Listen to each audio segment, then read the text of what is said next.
What is up, and welcome back to the Thriving Stylist podcast. I'm your host, Britt Seva, and I thought this week, starting off a beautiful new year, we would talk about how to feel inspired, driven, and motivated in your business. It's so funny. I am very well aware that burnout is alive and well in our industry. I have lots of previous episodes where I talk about how to overcome burnout, what I think the source of burnout is. If you do a Google search for Thriving Stylist podcast burnout, all those episodes and resources will come up. So if you need help there, that's available to you.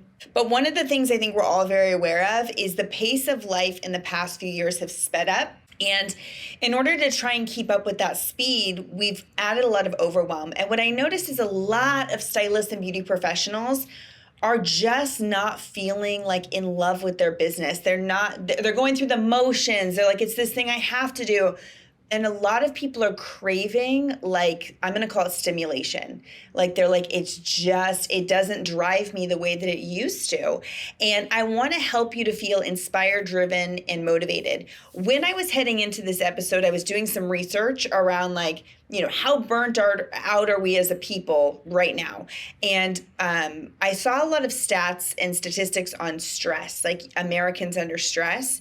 And what they were showing is the amount of stress that the average American between the ages of 18 and 44 specifically has increased so dramatically since 2019.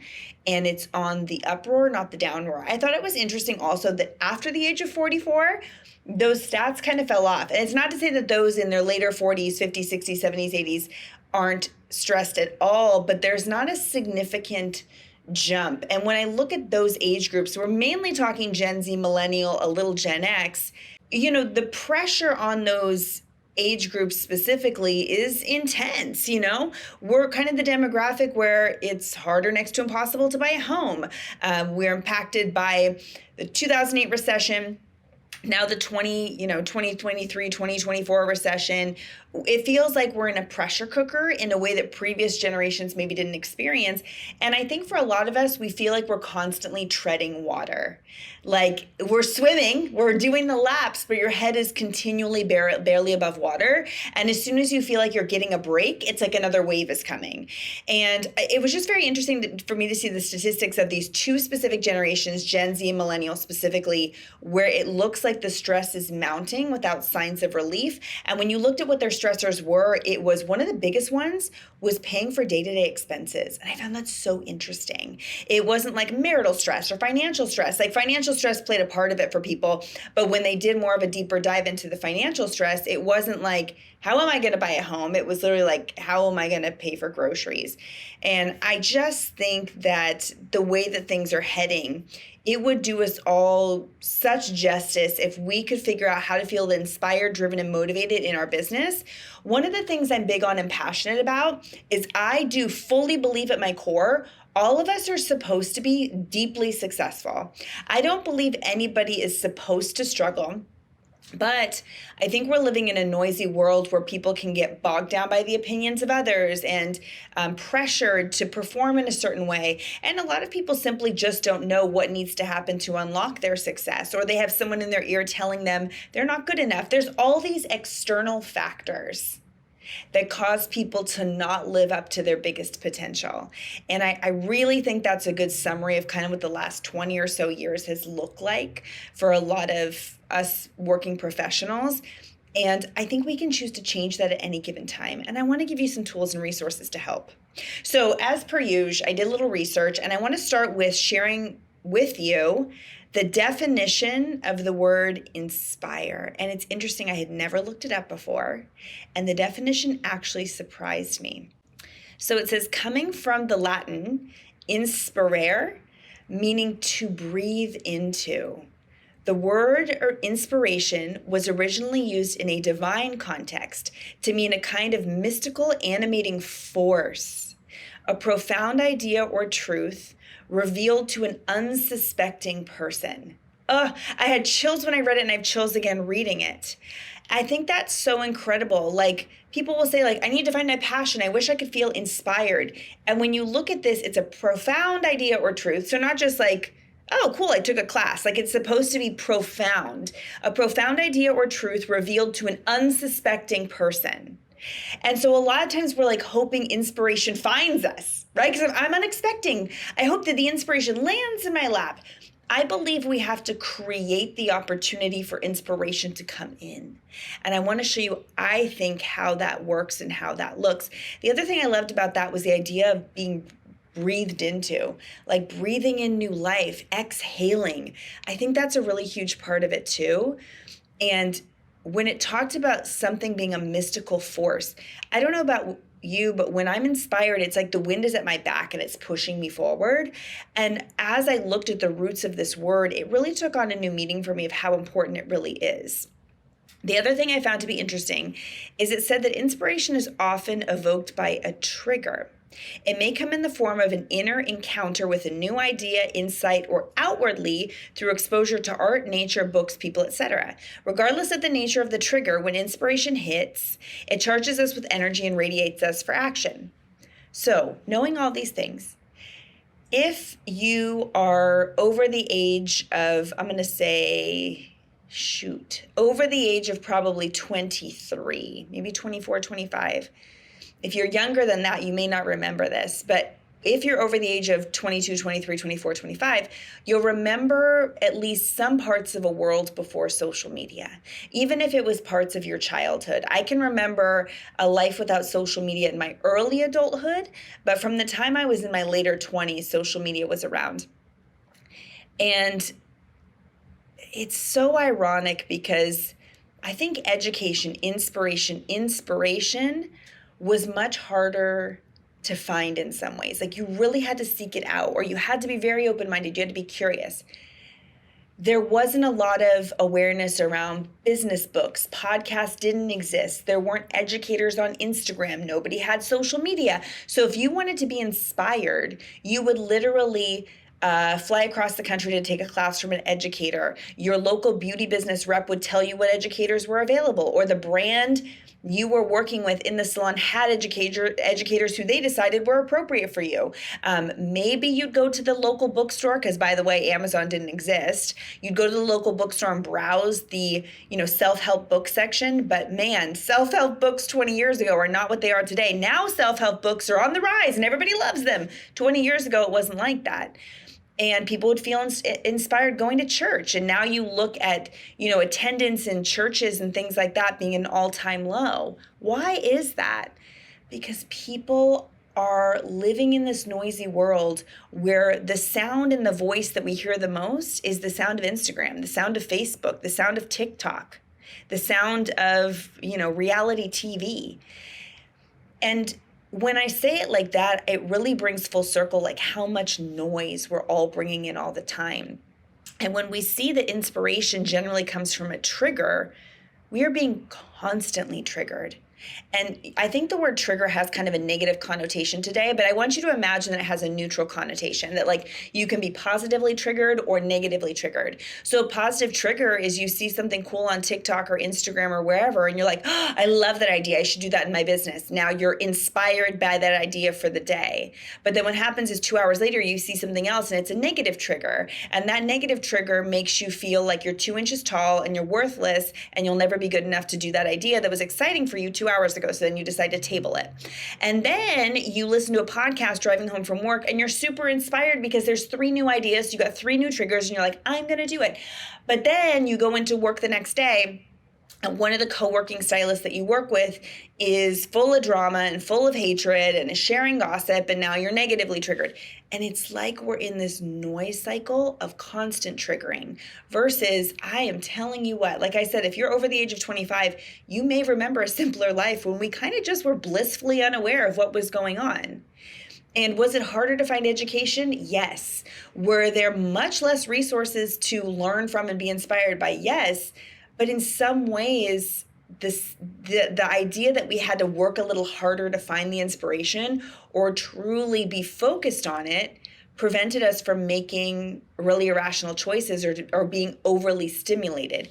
The other thing too, We know we're living in an entrepreneurial era where everybody wants to start a business. Everybody wants to be a business owner because of all the things that I just said. And it's not a bad thing. I definitely got a taste of that bug and it changed my life for the best. I can get emotional thinking about it. It's the best decision I ever made.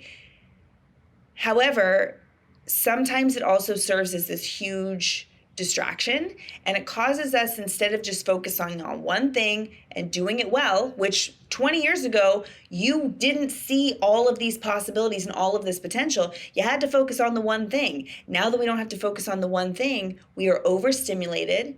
We're completely confused. We're convinced the grass is greener on the other side. We're uninspired by our life today, and we look at what's better and what's next.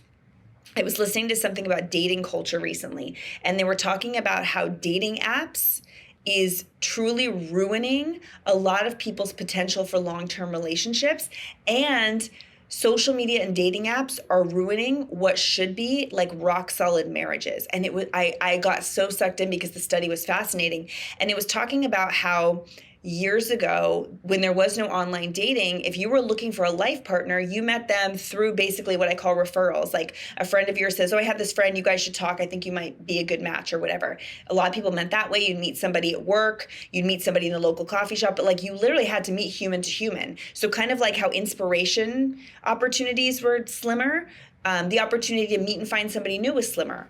Well, now you can open up an app on your phone at 1 in the morning or 1 in the afternoon, browse thousands of profiles of people who may or may not be single, but are advertising themselves as interested in finding somebody.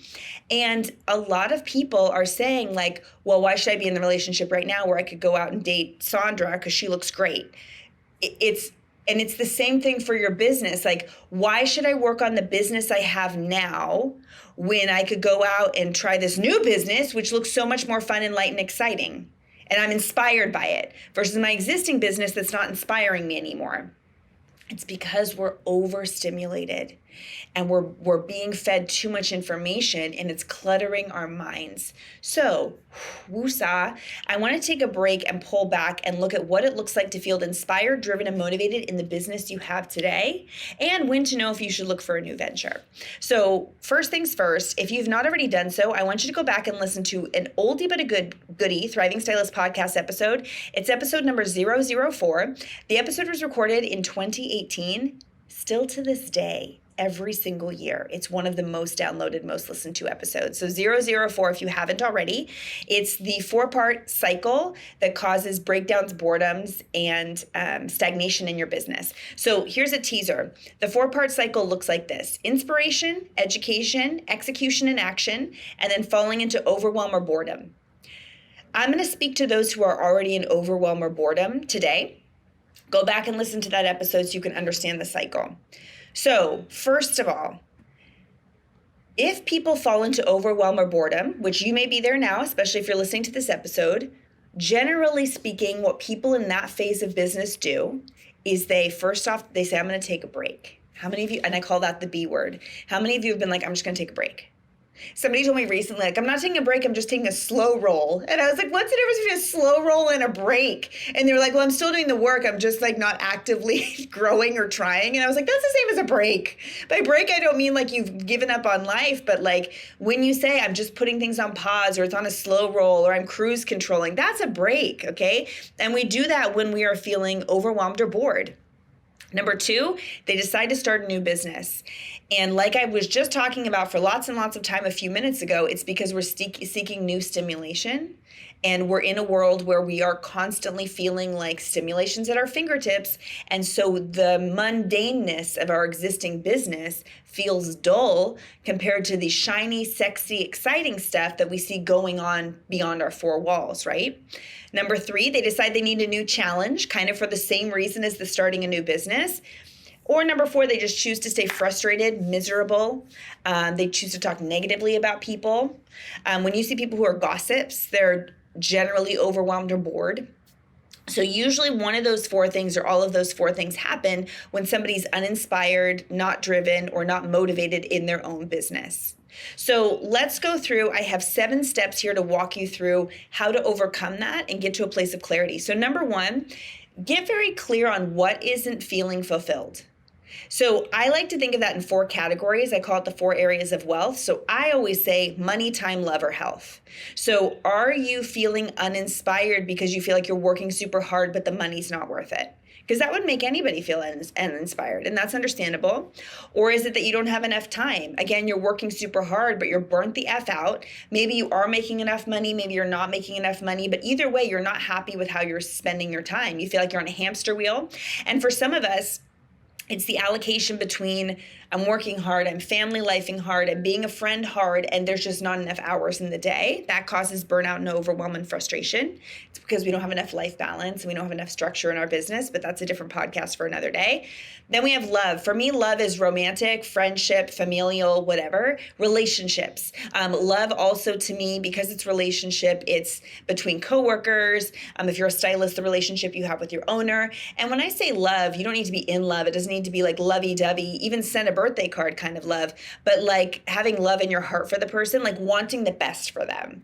And I don't know, like as I say that, some of you are like, I do not want the best for my salon owner. I do not want the best for my brother. I do not want the best for my wife. Like some of you are in that place and space. Getting in tune with what is not being fulfilled for you relationship wise. And then last is health. And whenever I say health, it's mental, spiritual, emotional, physical, all of the things. What isn't feeling fulfilled? And generally speaking, when I say that, people say all 4. I know for most of us, we would like improvement in all 4 of the areas to a degree. I actually just did an assessment on, I'm working with a brand new business coach right now who I love. She's amazing. And I'm working with her, and she had us do a similar assessment. She uses actually 8 factors, 7 factors versus my 4. And it was so fascinating when I plotted myself out to see, I'm frustrated probably in all 4 areas, but when I did the assessment, it was showing like where I'm actually more fulfilled than I was giving myself credit for. So really ask yourself, like, could all 4 areas improve? Yes. But what is causing you the most strain? What's keeping you up at night?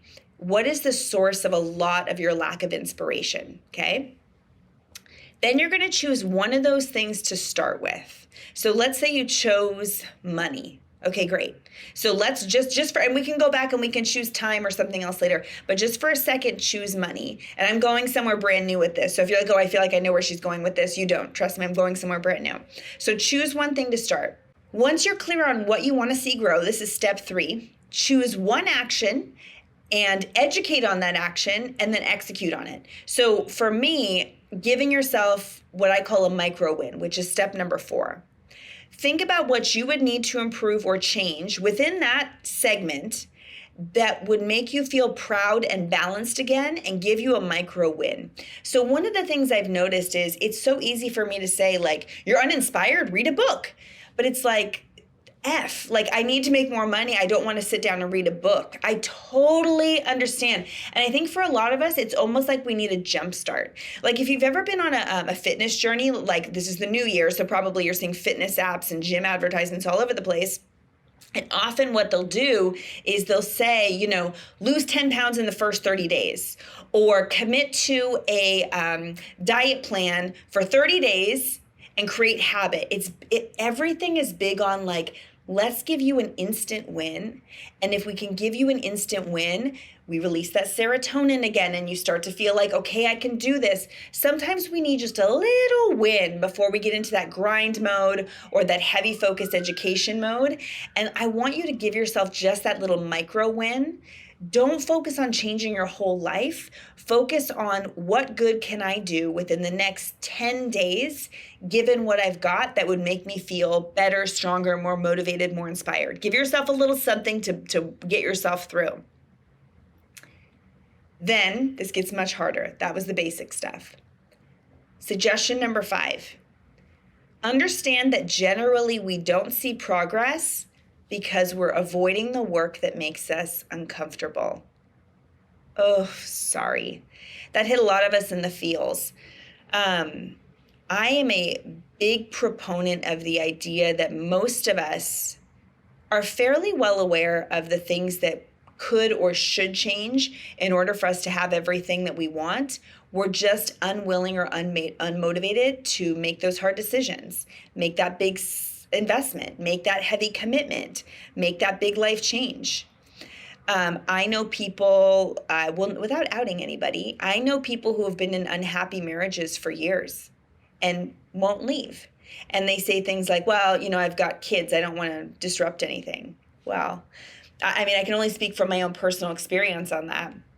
I grew up with, I have a very complicated upbringing, but my mom married the man that I considered to be my dad when I was 8.5 or 9 years old. And I loved him so much as a person, so much as an individual. He and my mom had an incredibly tumultuous relationship where they tried to stay together for me and my sister. And watching what they went through, there was no gift or blessing in them staying married. Like, as the child of divorced parents, when they got divorced, when I was 13, I think, I was like, oh my gosh, it's the best day ever. There was no piece of me that was like, I wish they had stuck it out. And often we do these kind of things where we're like, I'm just going to stay at the salon I'm unhappy at. I'm just going to keep doing the clients I'm doing. I'm not going to learn how to market myself. It seems like too much work. I'm just too overwhelmed to even think about it. And we avoid doing the things that we know would likely make an impact for fear of the work or the hurt or the heartache that would be involved short term to get the long-term results we're wanting. And when I say short term, for some of you, I was just coaching a stylist this week, and she was talking about how she opened a salon in 2020, right before the world shut down. And earlier this year, she walked away from it, 3 years in. And she was like, the emotional trauma I had to go through in opening my salon and then realizing within a few years that I didn't want to do it anymore. That's hard. Like, it's truly grief. It's a loss. Like, stepping away from a big commitment like that is challenging. But she knew it was the best decision for her. Was that easy? No. Was it cheap? No. Did she know for certain she'd be successful on the other side? No. But does she now say, I'm so glad I walked away? Yes. Because she wasn't afraid to make the choice, and she wasn't afraid to be uncomfortable for a minute. And most of us stay stuck, stagnant, uninspired, and unmotivated because we're scared to do the stuff that would make us uncomfortable. Success and growth lives on the other side of discomfort. So until you're willing to get a little uncomfortable, you don't earn the privilege of gaining that inspiration, that success. Sorry, it's earned. It's not a given. So what I encourage you to do is educate yourself. For a lot of people avoid education. They're like, I'm just going to do the free education, or I don't have time to read books, or I don't have time to take that class. Okay, but you're cheapening your experience. So when you're choosing not to invest in educating yourself, you're choosing to not be inspired, driven, or motivated. 2, I want you to allow yourself to have to struggle. Like for me, I procrastinate on the work I don't want to do because I hate struggling. I'm a perfectionist. I'm an achiever. I'm an Enneagram 3W2, if you know the Enneagram. Feeling like I can't achieve is the most painful thing that I experience in my life as a whole. And so when I'm looking at something and I can't do it and can't do it well, it causes me pain, and it causes me to feel uninspired and unmotivated. Too bad. I need to educate myself and figure out what I need to do to get past these roadblocks so that I can have the success. And number 3, ask for freaking help. Humble yourself a little bit. Admit that you don't know everything. Ask somebody who does if they can help you. Number 6, if you're feeling uninspired, undriven, or unmotivated, decide if you want long-term success, short-term success, or mental stimulation. They are all different. Some of you got hit in the fields when I said mental stimulation. Some of you are like, I hate my business, or I'm so uninspired as a stylist, and you're bored as heck. You don't actually hate your business. You don't actually hate your clients. You don't actually hate coloring hair. You're actually great at formulation. You're really good at cutting hair, and you're just bored. So go back to what I just said. Do the stuff that makes you uncomfortable. Put yourself in a class. Network with somebody you've never met. Now, when I said mental stimulation, for some of you, it does mean taking on a new skill. For some of you, it means to be inspired. Remember, inspiration was breathing new life into something? Feeling triggered by something? When's the last time you thought inspired to change something in your business? If your business feels boring to you, guess who else it feels boring to? Your clients. If your salon feels boring to you, guess who else it feels boring to? Your stylists. And then we're like, I'm not making enough money. It's like, yeah, because you're not inspired at all. Like, literally fall in love with what you're doing. I have a podcast episode coming up where I'm going to be talking about what it takes to become the it salon. And it's going to be full of ideas for inspiration. So that's coming up. Stay tuned for it. But if you need mental stimulation, that's fine. Just recognize that. If you want short-term success, do not choose start a new business. Do not choose start a new venture.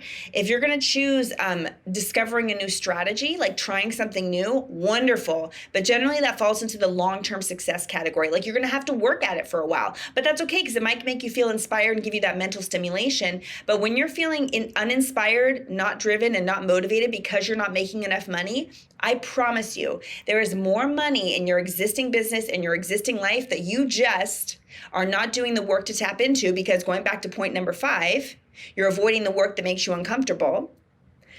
Focus on doing that work and you will find that short-term success. I say all the time, like I'm a business coach, teaching people to make more money is the easiest thing I do. I can teach everybody listening to this podcast how to make more. I can teach you how to double your income in 1 year. Like I can do that with my eyes closed. That's so easy. Getting people to be inspired and getting people to be accountable and getting people to hold themselves to habit, so much harder. So much harder. And that's where I want you to be. Number 7, know that the grass is rarely greener and you are likely 2 to 3 hard decisions away from being so much more inspired than you are today. My friends, lean into the hard decisions, lean into the hard conversations. What is it that you've been putting on the back burner? What is it that you've been avoiding? What is it that your soul is craving? And how can you breathe into that as we head into this new year? Y'all, I hope you're feeling inspired listening to this one. Listen to episode 004 if you haven't already. And as I always like to say, so much love, happy business building, and I'll see you